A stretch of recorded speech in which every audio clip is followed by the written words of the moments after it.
So we're going to focus on chapter 8 of The Secret History today, and we're going to look at relative clauses because there are actually many nuances with relative clauses, and I think most students are taught to some degree the difference between defining and non-defining relative clauses. It's important for punctuation, and it's also important for the word that, but lots of students aren't taught that in detail, and I think most of you probably haven't heard about 5, 6, 7 or even number 3, and so I wanted to look at some of the nuances of relative clauses.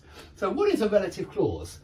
A relative clause is an adjectival clause, as we learnt in a previous class on phrases and clauses. Relative clauses are adjectival clauses, which just means they describe a noun, because adjectives describe nouns, and an adjectival clause is a group of words with a subject and a verb as the main elements that describe a noun. Usually the noun comes before the relative pronoun, usually, but not always. Usually the noun which is being described by the relative clause comes right before the relative pronoun, and relative pronouns are who, whom, whose, which and that, okay? However, things aren't that easy, unfortunately, because sometimes we leave out the relative pronoun in a relative clause. And we have actually already seen this in this sentence here, which came up in a previous class, okay? And so I want to answer question number 1.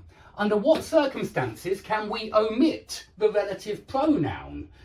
Under what circumstances can we leave out these 5 words? Who, whom, whose, which and that. Let's have a look at that sentence we had earlier in a different class. We had this sentence.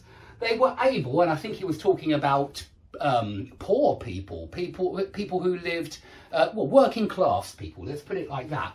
They were able to see past it to the real Henry, the Henry I knew.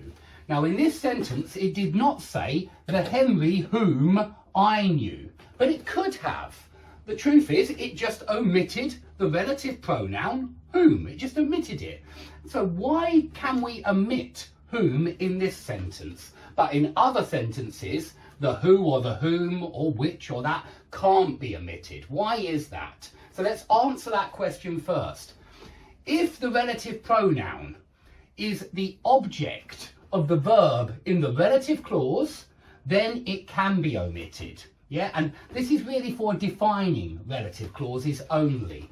You don't omit the relative pronoun in non-defining relative clauses. It's just defining relative clauses where you can omit the pronoun. And here we are defining which Henry. Because really, I hope you can see that in this sentence, Richard is suggesting that there are many possible Henrys. But these working class people, they could see past other Henrys to the real Henry, the Henry that I knew, the Henry whom I knew, the Henry I knew, the real Henry, among other fake Henrys, or not unreal Henrys. And so we are defining which Henry, the Henry that I knew, the Henry I knew. So it is defining, and what I want you to see is that this whom is the object of knew. I knew whom. I knew Henry. So it's the object of knew, and that's why the relative pronoun can be omitted. It doesn't have to be. You can add a whom or you can add a that, and informally you can say the Henry who I knew.